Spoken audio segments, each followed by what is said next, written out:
All right, if you're one of those brands that thinks you're too cool for Amazon, we think you're wrong. This is where we talk it out.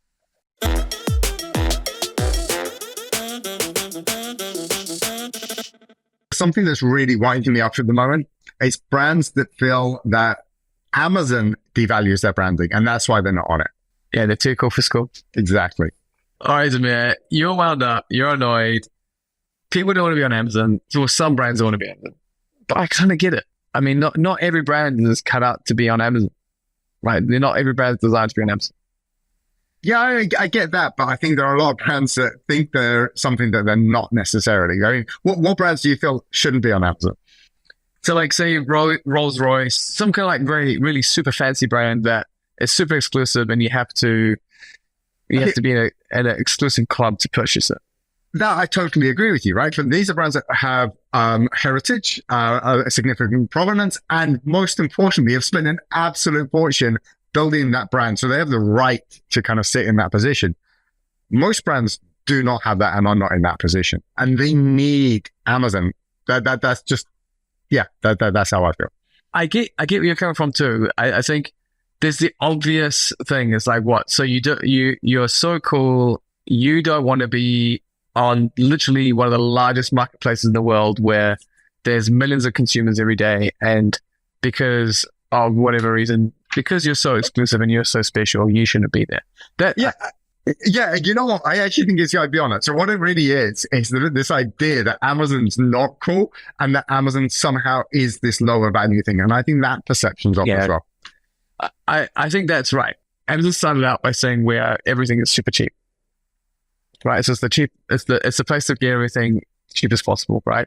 But I think Amazon's moved way past that. And so where I think your argument has the most strength is these conceptions, they're not updated. They're like too old. They're too old school, right? And they need to update and get with the times.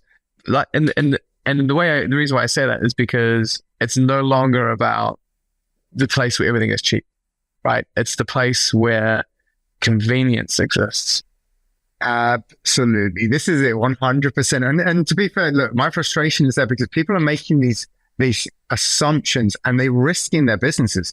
The minute you decide not to put your brand on Amazon, you've opened it up for disruption, significant disruption, because you're making it so much easier for someone to come in and steal your market share. Yeah, I think that's a really good point. We see that with brands, right? So they'll be killing it on D2C, or they're killing it on another platform.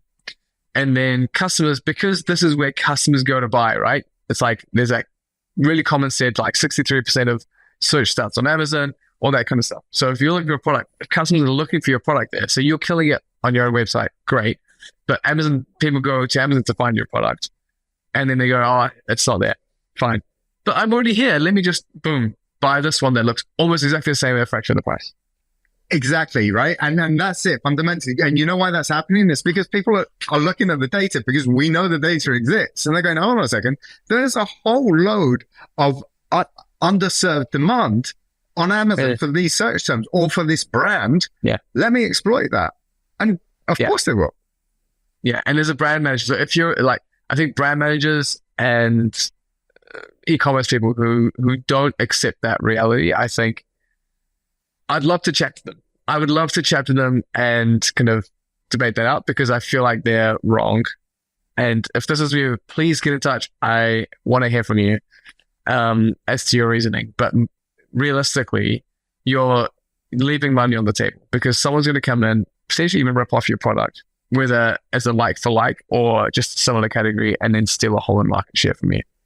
I think that's it, right? You're not just leaving money on the table. You're leaving yourself open to you're losing market share. You're losing consumers. And then the minute consumers make that shift over, it's really hard to go back on that there. Yeah.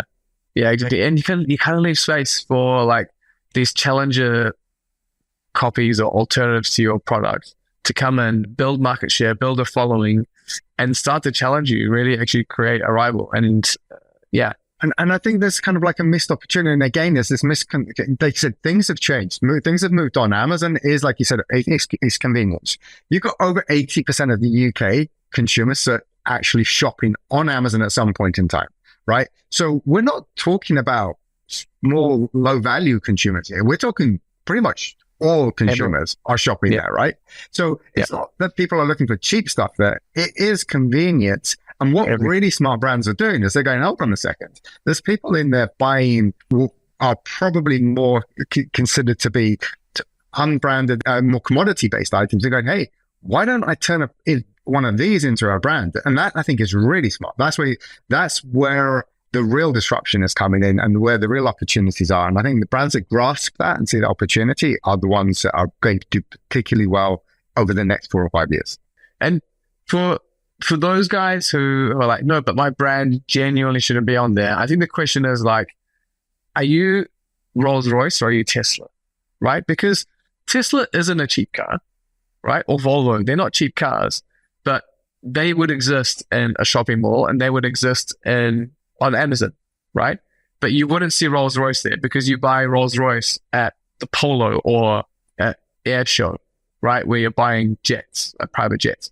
You're not going to be seeing Rolls-Royce in a common place because it's for a very kind of unique and niche group of people. Yeah, absolutely. And if you're reliant on a large number of consumers buying your product, then you pretty much have to be on Amazon, right? Yeah, well, if you just want people to buy your products, realistically, it's not even like a large group. If you want people to buy your product, get on Amazon. Like, what are you doing? That is a real basic question. Just, am I Rolls-Royce? If not, get on Amazon. That's pretty much it. And this isn't because we're Amazon fanboys, right? It's because that's where customers are. And so as entrepreneurs, brand managers, people who are trying to get their brand to customers and to their community, realistically, most of your community exists on Amazon. Yeah, absolutely. I think that's a really important point. It's not that we're when you say Amazon fanboys. Definitely not the way I see it. And it's just, I hate to see brands and entrepreneurs making badly informed decisions. Like I said, I'm happy to kind of like have the argument, have the conversation and debate. But they get in touch with it.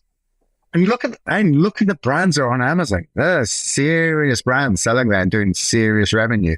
I think you cannot just ignore that opportunity. It's been such a significant market shift. There are luxury brands on Amazon. There's 100% luxury brands on Amazon. If you're too cool for them, then fine. People say to us, like, turn me into Amazon. Turn me into Apple. People say to us, make me the Apple. Like, I want to sell to everywhere. Like, Apple is on Amazon. Yeah. Another point. Yeah, 100%. So yeah, if you disagree, get in touch with us. Let's go on the show. Let's debate it out. That'd be great.